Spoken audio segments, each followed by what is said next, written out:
श्रवण करने के लिए उपस्थित हुए हैं।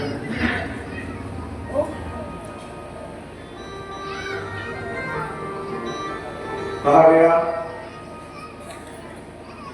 भगवान को प्राप्त करने के लिए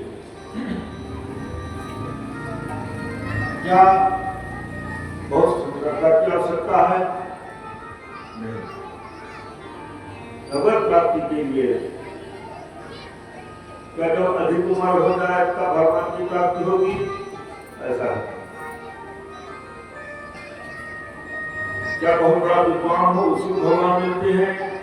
ऐसा नहीं। क्या जो बहुत धनी हो उनको भगवान मिलते हैं? ऐसा नहीं। यदि ऐसा होता तो चरणम ध्रुवस्य च वयो विद्या गजेन्द्रस्य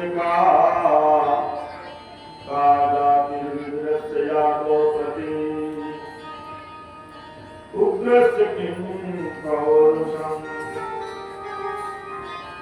उग्रायाः किं सत्रूपमधिकम् किं तत्सुधामोधनम्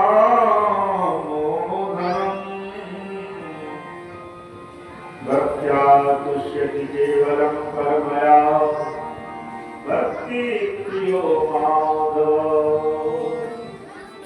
भक्त्या तुष्यति केवलं परमया भक्ति प्रियो माधव। यदि माधव को प्रिय है तो केवल भक्ति प्रिय है, न उनको धन प्रिय है, न रूप प्रिय है, न उम्र प्रिय है, न सुंदरता प्रिय है, न विद्वता प्रिय है, न बहुत पौरुष प्रिय है। प्रिय क्या है? भक्ति। कहते हैं यदा तु राजा ससुतान् साधून् कृष्णं धर्मेण विनष्टि दृष्टिः रातुर्यविष्ठस्य सुनाम विमन्नो निवेशलाक्षा भवने ददाहो। श्री सुखदेव जी कहते हैं कि राजन जब धृतराष्ट्र राजा बन गया और अपने पुत्रों के मोह के वशीभूत होने के कारण अधीन हो गया।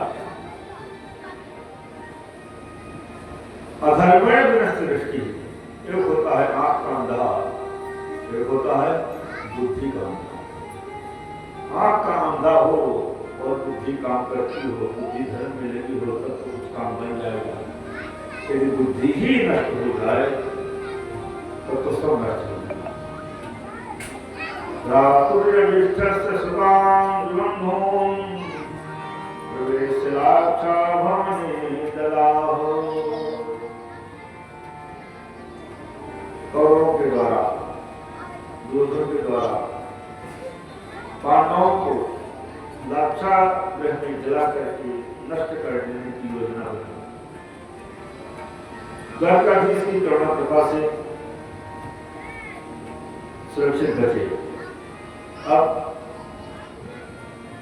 जब महाभारत की युद्ध की स्थिति बन गई तो युद्ध के पहले द्वारकाधीश को शांति दूत बना करके कौरवों पे हमले कर दिया। शायद किसी भी स्थिति में मान जाए तो युद्ध ना हो। युद्ध में, लड़ाई में कुछ लाभ होने वाला है, हानि ही हानि है। द्वारकाधीश शांति दूत बन करके गए, जो रथ में सवार होकर के चले। उस समय विदुर जी को दुर्योधन की सभा से बाहर कर दिया गया, धृतराष्ट्र की सभा से बाहर कर दिया गया। एक परिस्थिति हो गई। फिर यात्रा में चले गए थे, यात्रा करके आ गए। जब द्वारकाधीश की सवारी निकली तो दृष्टि को सब हो जाती है, लेकिन कहीं कहीं दृष्टि से ही बातें हो जाती हैं, नेत्रों की भाषा में बातें होती। द्वारकाधीश की दृष्टि सब कहीं गई। विदुर जी दीवार के सहारे खड़े हुए थे, दर्शन प्राप्त कर रहे। नेत्रों के माध्यम से द्वारकाधीश विदुर जी को इशारा किए, चलिए। द्वारकाधीश की आज्ञा, नेत्रों का इशारा, विदुर जी पहुंचे। द्वारकाधीश जब पहुंचे, पूछा गया आने का कारण, न स्वागत न सत्कार, कुछ नहीं। आने का कारण द्वारकाधीश कहेगी, महाराज यदि पांडवों को 5 गांव भी दे दिया जाए तो युद्ध नहीं करेंगे। जैसे द्वारकाधीश इतना कहे, दुर्योधन तुरंत खड़ा हो। दुर्योधन कहता है, सूचा प्रेम दास्यामि बिना युद्धेन केशव। तुम 5 गांव की बात करते हो, सूर्य के अग्रभाग के बराबर भी हम लोग नहीं देंगे बिना युद्ध के।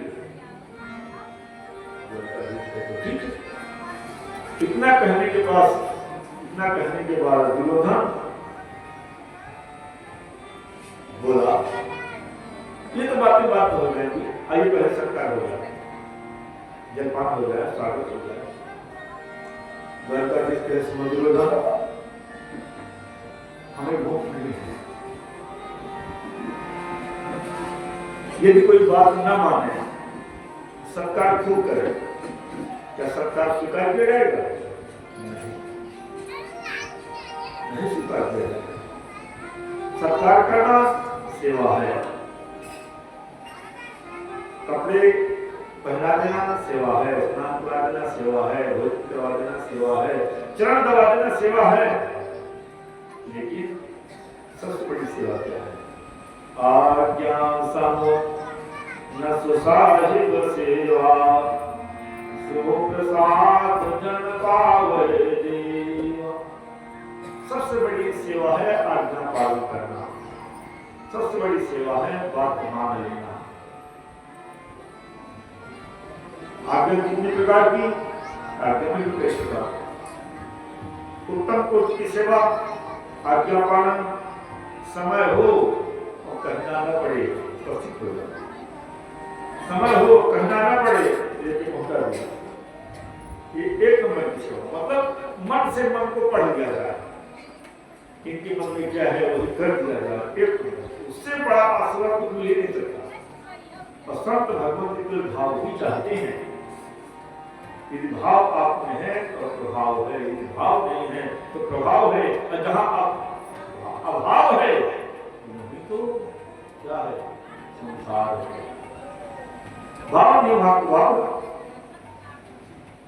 महाराज उत्तम कोटि की सेवा, समय हो स्वामी को कहना न पड़े, कार्य कर दिया। द्वितीय श्रेणी की सेवा, कहा जाए तो कहने पर तुरंत कर दे, तब भी ठीक। और इंग्लिश बोलने जा रहे हैं, थर्ड कोटि की सेवा। कहा जाए ये काम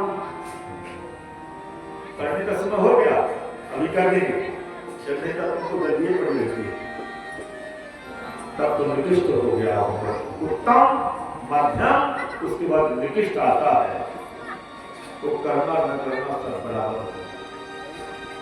हम कहना ये चाहते हैं, जब करना है ही, हम ही हैं करने वाले, तो उत्तम कोटि में क्यों ना आया जाए, समय को क्यों ना पकड़ा जाए, कहने की प्रतीक्षा क्यों की जाए।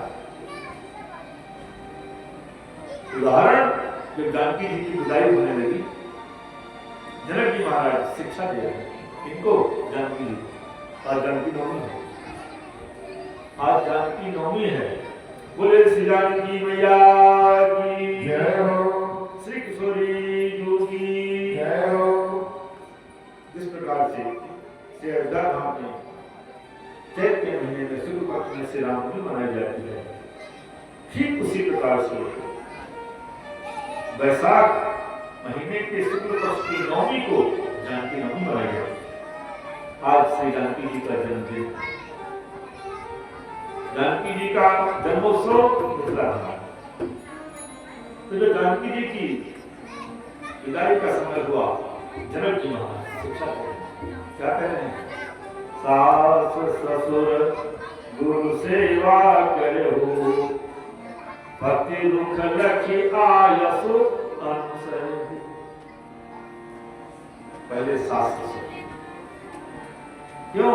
सास ससुर का ऋण हमेशा जीवन भर रहता है, माता पिता का ऋण जीवन भर रहता है, और कृतज्ञता पालन करना चाहिए, मानना चाहिए। बेटी सास ससुर की सेवा करिए। कब करें, कैसे करें? जो कुछ कहें, अनुचित उचित विचार तजिते पाल हित तुमय, ते भारत सुख सुयस के बसहि अमर पति आए।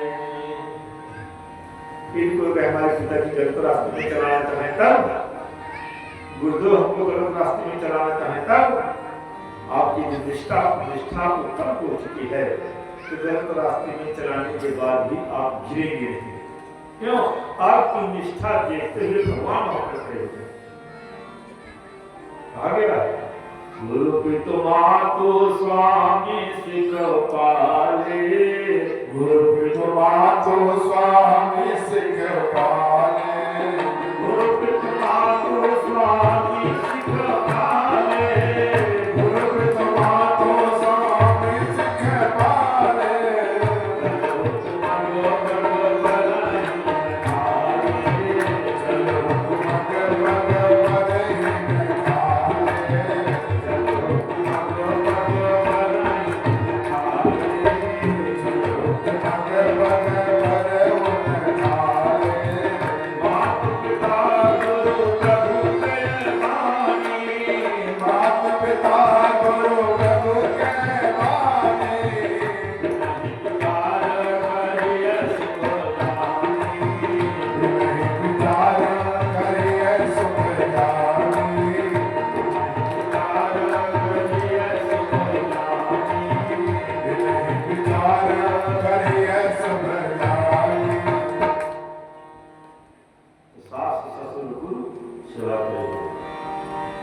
आज्ञा पालन करिएगा, सेवा करिएगा, लेकिन उचित उचित सबसे नहीं लगाते जाए। क्यों? घर में जितने सदस्य हैं सबकी सेवा करें। सास हैं, ससुर हैं, जेठ हैं, जेठानी हैं, देवर हैं, उचित समुचित सेवा, शास्त्र का ध्यान न रख, शास्त्र को ध्यान में रखते हुए। लेकिन मेन कौन है? पतिदेव। पतिदेव मेन है, आज्ञा पालन करना है, सबकी सेवा करना है, लेकिन पति रुख क्या है? पति की इच्छा को समझते हुए, पति देव के इशारों को समझते हुए, पहले हम रुख कहेंगे तुम्हारी इच्छा, उसके बाद इशारा। रुख नहीं समझ पा रहे हैं, इशारा नहीं समझ पा रहे हैं, तो शब्दों को तो समझेंगे, तो शब्दों पर भी नहीं चल पाएंगे। वो कृष्ण प्रधान कौन है? पतिदेव। घर के सभी सदस्य संतुष्ट हों, घर के सभी सदस्य प्रसन्न हों और पतिदेव प्रसन्न ना हो, काम चलेगा? नहीं चलेगा। पतिदेव प्रधान है, मुख्य है। ऐसे ही सब संत संतुष्ट है, सबको खिलाया पिलाया गया, बहुत बड़ा भंडारा किया गया, ब्राह्मण को बुलाया गया। अब घर के माता पिता संतुष्ट नहीं है, गुरुदेव संतुष्ट नहीं है, तो सब खिलाना पिलाना सार्थक है ना? लिखा है गुरु तुष्टौ सर्वतुष्टौ। ये जो गुरुदेव संतुष्ट है, प्रसन्न है, सब संत महात्मा संतुष्ट हैं। क्यों? जैसे सब नदियां चलते चलते समुद्र में समाहित होती हैं, जितनी नदियों का पानी है सब समुद्र को भगा, तब तक नदियां चलती रहेंगी जब तक समुद्र को प्राप्त नहीं करेंगी। वैसे ही हम सब जितने जीव हैं संसार में तब तक भटकते रहेंगे जब तक अपने आराध्य को प्राप्त नहीं करेंगे। लिखा है सर्वपदम हस्तपदे निमग्ना। जितने पांव जीवों के पांव हैं। सबसे बड़ा पांव किसका? सबसे मोटा पांव किसका? हाथी का। हाथी के पांव के बराबर कोई पांव है नहीं। इसलिए कहा गया हाथी के पांव में सबके पांव आ जाएंगे। ऐसे ही अपने आराध्य, अपने इष्ट, अपने स्वामी, अपने गुरुदेव, इनकी सेवा पूजा हो जाए, संतुष्ट हो जाए तो सब पसंद है। सर्वदेव नमस्कारां केशवं प्रतिगच्छति। जितने देवी देवता हैं सबको प्रणाम किया जाए, सबका प्रणाम राम जी की तरफ जाता है। राम जी का प्रणाम कहलाता है। और राम जी को प्रणाम कर लिया जाए, अपने स्वामी को प्रणाम कर लिया जाए, अपने इष्ट को प्रणाम कर लिया जाए। इष्ट स्वामी गुरुदेव प्रसन्न है तो सब प्रसन्न है। अन्यथा गुरु विरोध नहीं को जगता। यदि गुरुदेव का विरोध हो गया तो संसार में बचाने वाला कोई है नहीं। इसलिए समझदारी से क्रियाएं हो, क्रिया वही की वही है। यदि सेवा में लापरवाही है, प्रमाद है, उन्माद है, तब तो सब मुक्ति मिलेगी। प्रमाद होना अलग है, उन्माद होना अलग है। तो जैसे द्वारकाधीश पहुंचे, दुर्योधन का आइए पहले स्वागत की पहले मेरा स्वागत हो जाए, खान पान जयपान हो जाए। द्वारकाधीश कह रहे हैं जहां मेरी बात मानी नहीं जा रही है वहां स्वागत कैसे, भूख कैसे? यदि मन प्रसन्न हो, मन शांत हो तो भूख प्यास सब कुछ लगती है। यदि मन शांत न हो, अशांत हो, कितना बढ़िया बढ़िया पदार्थ सामने रखा हो, क्या खाने का मन कहेगा? छूने का मन नहीं करेगा। क्यों? जितनी व्यवस्थाएं हैं मन पर हैं। मन संतुष्ट है, मन प्रसन्न है तो सब कुछ अच्छा लगेगा। मन यदि प्रसन्न नहीं है, संतुष्ट नहीं है, मन से दुखी हो जाए, मन से बेचैन हो जाए, कुछ भी अच्छा नहीं लगेगा। तो जितना बढ़िया स्वागत हो, वो तो लगी नहीं सकती। द्वारकाधीश कहे समझ ना, हमारे पेट पे भूख नहीं है तो तुम्हारा स्वागत स्वीकार है। अच्छा, बिना भूख की इसका कोई सवाल नहीं। भूख कितने प्रकार की? 3 प्रकार की। एक तो मजबूरी वाली भूख, पेट में चूहे लड़ रहे हो, तुम्हारे पास प्रेम हो चाहे न हो, मजबूरी में दो चार ग्लास जल पीने के लिए लेना ही लेना, तो मर रहे भूखों तो लेना। मजबूरी वाली भूख पेट की भूख। और दूसरी भूख बच्चों की भूख, नेत्रों की भूख। बच्चों को माताएं खिला पिला देती हैं, हाथ में धुला देती हैं, बड़ा सुंदर सुंदर कपड़ा पहना देती हैं, बेटा जाओ खेल जाओ। और जैसे महतारी भोजन करने के लिए बैठी, बच्चा थोड़ी दूर तक गया और जैसे घूम के देखा महतारी भोजन करने बैठी, हिल के फिर आ गया। नहीं माँ मैं तो खाऊंगा, मैं तो खाऊंगा। अरे बेटा अभी भी तुमको खिलाया, अभी तुम्हारा हाथ धुलाया और फिर से महीने लगा, नहीं मुझे भूख लगी। अब ये बच्चों की भूख नेत्रों की भूख है, सामग्री देख के को भूख लग जाती है। तो माता जी मजबूर से कि खा ले बेटा, उत्तम कोटि की भूख कौन सी है? भाव की भूख, प्रेम की भूख। पेट में जगह बिल्कुल नहीं है, इच्छा बिल्कुल नहीं है, लेकिन देवियां, माताएं, बहनें, भक्त महाराज जी हमारी बहुत इच्छा है कि आप थोड़ा सा तो ले लीजिए प्रसाद। मन तो नहीं है, अच्छा तो ठीक है भाई ले एक ले। ये क्या है? भाव की भूख। भगवान यही कहते हैं, भाव का भूखा हूं मैं, भाव ही बस सार है। भाव से मुझको भजे तो भाव से बेड़ा पाओ। भाव बिना संसार में वस्तु मिले ना मोल। भाव बिना कैसे मिले यशोदानंद किशोर। भाव बिना कैसे मिले दशरथ अवध किशोर। भाव बिना संसार में वस्तु मिले ना मोल। तो आपको बाजार में जाते हैं, मार्केटिंग करने जाते हैं, दुकानदार के पास पहुंचते ही सबसे पहले यही प्रश्न है, क्या भाव है? क्या भाव है? इंग्लिश में कहते हैं क्या रेट है। यदि किसी दुकानदार का रेट कोई भाव नहीं है तो आप क्या समझ बचना भी चाहता है। जैसे कहेगा कोई भाव नहीं है, आप तुरंत आगे बढ़ जाएंगे। जब बिना भाव के संसार की वस्तु नहीं मिलती है तो भाव के बिना भगवान मिल जाएंगे? नहीं मिलेंगे। लिखा है भावग्राही जनार्दन, भगवान के भाव होते हैं। न उनको रसगुल्ला की भूख है, न जलेबी की भूख है, न समोसा की भूख है, न तुम्हारे धन की भूख है। हाँ, तुम्हारा अंदर भाव कितना है तो ध्यान से सुने। हम और आप करते क्या है? भोजन बनाते हैं अपने लिए बड़ी थाली में।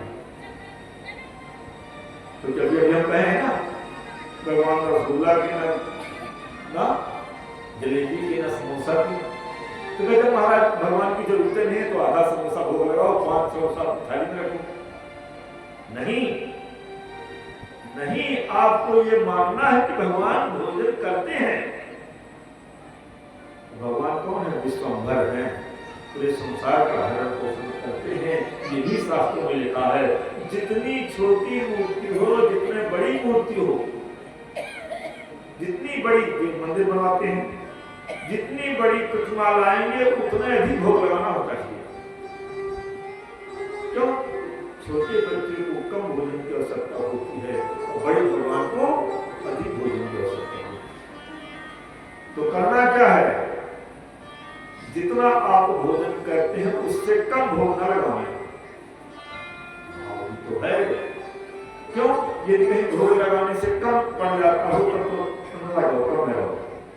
यदि आप 10 रोटी गिन के भोग लगाते हैं तो 10 की 10 ही वापस आ रही है, तो वहां तक ले जाने में आपत्ति क्या है? कोई परेशानी है? नहीं। हम और आप क्या करते हैं? हम तो रसगुल्ला, गुलाब जामुन और पूरी और कचौड़ी सब कुछ खाते हैं। भगवान को थोड़ा 2 डंडी मिश्री छोटी सी कटोरी में लेके रख देते हैं। हम खाएं बढ़िया समोसा, भगवान क्या खाएं? तो पत्थर महात्मा का भाव रहा। विधान ये है रसोई में जितना भोजन बने संपूर्ण सामग्री थाली में परोसी जाए, भगवान को भोग लगाया जाए और पूरी थाली वहां से उठा के लाके जो जिस सामान जैसे जिस बर्तन में मिला है उसको उसमें पूरा थोड़ा थोड़ा मिलाया जाए, तब वो प्रसाद हुआ, तब सबको परोसा जाए। एक दिन कहें बिना लगाए भोग के नर भोजन करत है, बाढ़ तिनके रोग। इस जन्म में तो रोगी हो जाएंगे, अगले जन्म में जन्म पावते काक करो, अगले जन्म में कौवा हो जाएंगे, काम काम काम काम चिल्लाते रहेंगे। कोई एक टुकड़ा फेंक देगा तो पाले में बैठे देखते रहेंगे। महाराज जैसे इतना द्वारकाधीश कहे, सुनो तुम में भाव नहीं है, प्रेम नहीं है, तो न भाव की भूख है, न पेट की भूख है, न बच्चों की भूख है, तो खाने का कोई सवाल ही नहीं उठता है। जैसे द्वारकाधीश इतना कहे अब तो दुर्योधन महाराज नाराज होता है, पकड़ लो, बांध लो बच्चों को। द्वारकाधीश कहे तुम दुर्योधन, तुम्हारी सामर्थ्य है बांध लेने की, तुम नहीं, तुम्हारे लकड़ दादा ही मुझे बांध पाएंगे। जैसे इतना करे महाराज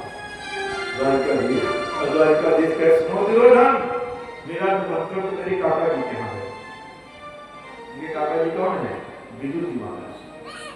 मेरा मंत्र तो काका जी क्या है? विदुर जी सुनी चली, इतनी भरी सभा में मेरा इतना बड़ा सम्मान, और ये कहे हैं तो आएंगे जरूर। क्यों? रामो दुर्नाभिभाषितम, भगवान झूठ नहीं बोलते हैं, एक बात बोलते हैं तो उसको बदलते नहीं है, यदि कहने को आएंगे जरूर।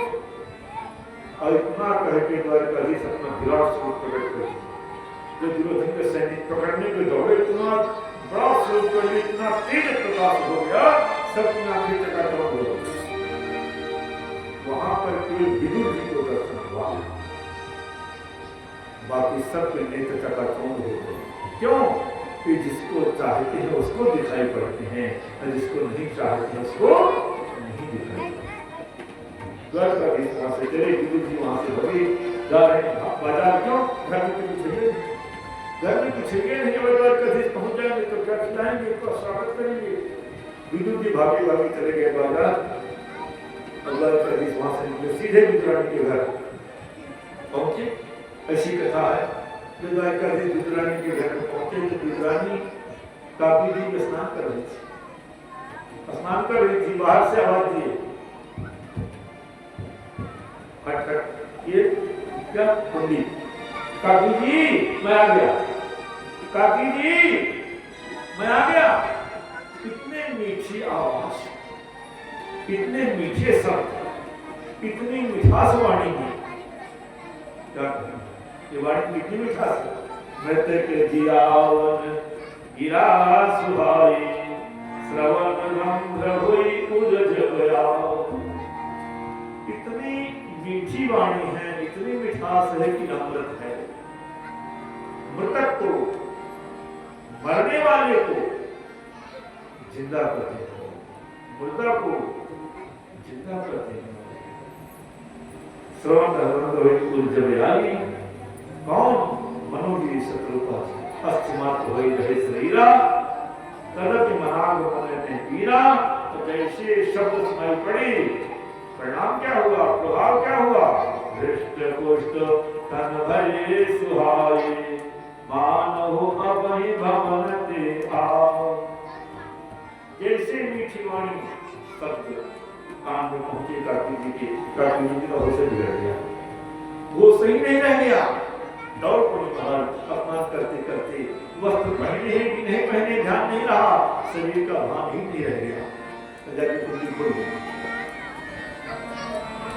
द्वारकाधीश समझ गए कि काकी जी को होश नहीं रह गया, तो मर्यादा को बनाए रखने के लिए द्वारकाधीश अपना पीतांबर उनके शरीर में डाल दिया। देखिए, जब तक तन का होश है तब तक मर्यादा है, जब होश नहीं रह जाएगा मर्यादा कौन संभालेगा। अभी कोई बेहोश होकर भेजा देवी जी, हमसे कोई कहे तुम घूंघट नहीं काढ़, उनको होश नहीं, घूंघट का काढ़े। जब जानबूझ के गलती होती है तब क्षमा नहीं है, जब धोखे में गलती होती है तो उनका क्षमा है। कहोगे अंदर पहुंचे, द्वारकाधीश कहे हाँ काकी जी, और काकी जी विचार के कहाँ बैठाऊं, क्या करें तो धोखे में आ गए।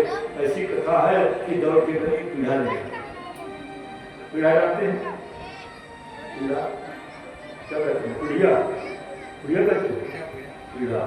अरे यहाँ की लैंग्वेज तो सीखना पड़ा हो। हाँ, यहाँ पीढ़ा कहते हैं, कहीं कहीं पता कहते हैं। दौड़ के गई कि तब पीढ़ा देते, पीढ़ा लेके आई रखने के लिए, रखी बैठने के लिए, इतना होश नहीं रह गया, रखना था सीधा करते उल्टा। कोई बात नहीं, क्यों तो प्रेम देश में प्रेम कितना है। जैसे द्वारकाधीश बैठे, कहते हैं काकी जी बहुत ही भूख लगी।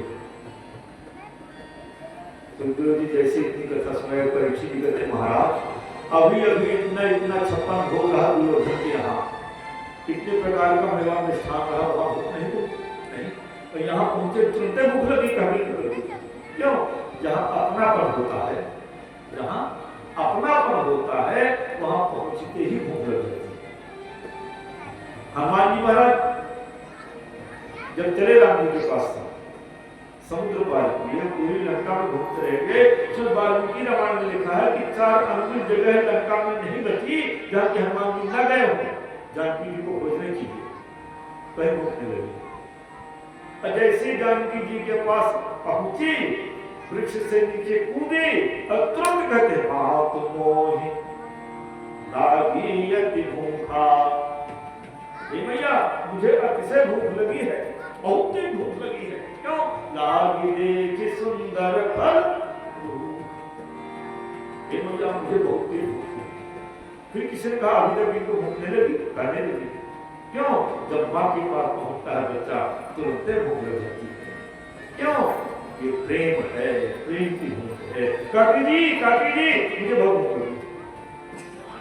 गुजरानी सोचते हे भगवान अपना पता नहीं कहाँ चले गए, अपना पता नहीं कहाँ चले गए, अपना को जान गए, सब जानती हैं, अपना पता नहीं कहाँ चले गए। बताओ, तो द्वारकाधीश आ गए, घर में कुछ खिलाने के लिए नहीं है, तो कहते बहुत भूखा हूँ, क्या खिला दें। दौड़ी गई तो केला रखे थे, उठा के ले आए। इतना होश हवास नहीं रहा कि हम क्या खिला रहे हैं क्या खिला रहे हैं। आइए थोड़ा सा गीत गा लें। आज हरि आए, आज हरि आए, विदुर घर पाहुना, आज हरि आए, विदुर घर पाहुना, विदुर घर पाहुना, विदुर घर पाहुना, विदुर घर पाहुना, विदुर घर पाहुना। आज हरि आए, विदुर घर पाहुना, आज हरि आए, विदुर घर पाहुना, आज हरि आए। विदुर नहीं, विदुर नहीं घर की विदुरानी, विदुर नहीं घर थी विदुरानी, आवत देखे सारंग पानी, आवत देखे सारंग पानी। बोली अंग समावे चिंता, भोले अंग समाए चिंता, भोजन का हरि भावना, आज हरि आए, विदुर घर पाहुना, आज हरि आए, विदुर घर पाहुना, आगे आज हरि आए।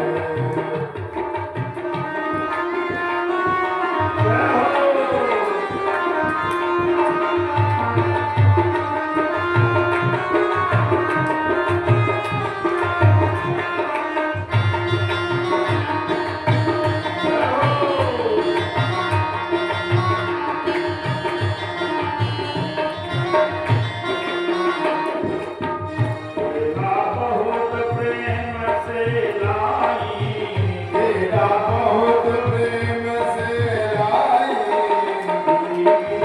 सब देख गिराई, गिरी सब देख गिराई। जगा देख श्याम मुख माही, सिलका देख श्याम मुख माही, लागे परम सुहावना, आज हरि आए, विदुर घर पाहुना, आज हरि आए, विदुर घर पाहुना, आज हरि आए।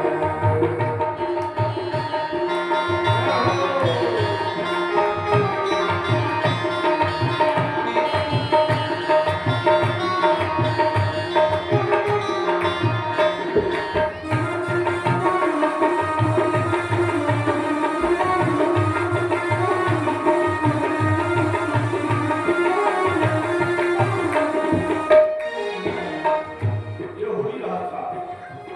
क्या कर रही थी? छिलका खिला रही और धीरे धीरे नीचे मिला रही। तब तक आगे काका जी, जैसे काका गया जैसे कि है तो क्या करें?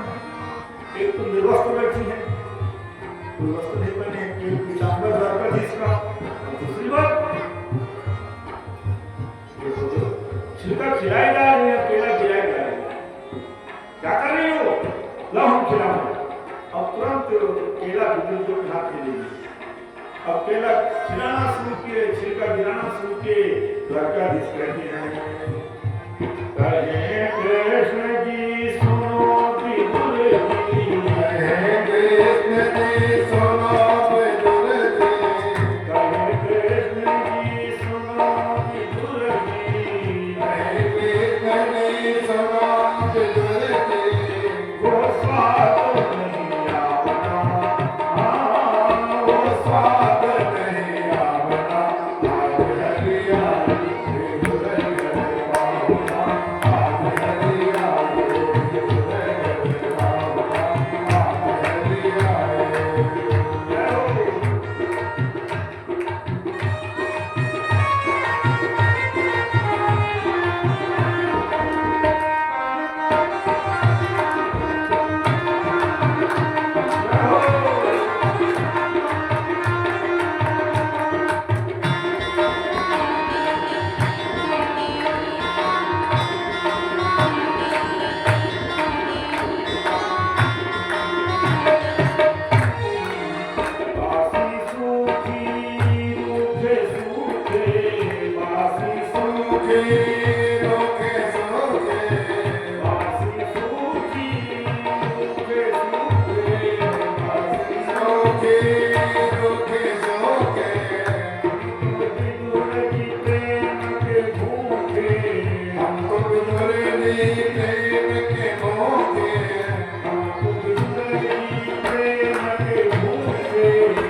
धन धन विदुरारी हरि कथानो बढ़ावना आज हरि आए विदुर जन पावना आज हरि आए विदुर जन पावना आज हरि आए विदुर जन पावना आज हरि आए विदुर जन पावना आज हरि आए आज हरि आए आज हरि आए। बोलो विदुर महाराज की जय हो द्वारकाधीश भगवान की जय हो महाराज इनके स्वागत से करके द्वारकाधीश हस्तिनापुर पधारे महाराज। अब युद्ध हुआ। अब विदुर जी सोचते हैं मैत्रेय जी से, महाराज एक बात समझ नहीं आती, क्या भगवान किसी को सुख देते हैं किसी को दुख देते हैं, ऐसा क्यों? क्या भगवान ऐसा करते हैं? मैत्रेय जी कहते हैं ना महाराज। फिर काहो न को सुख दुख कर दाता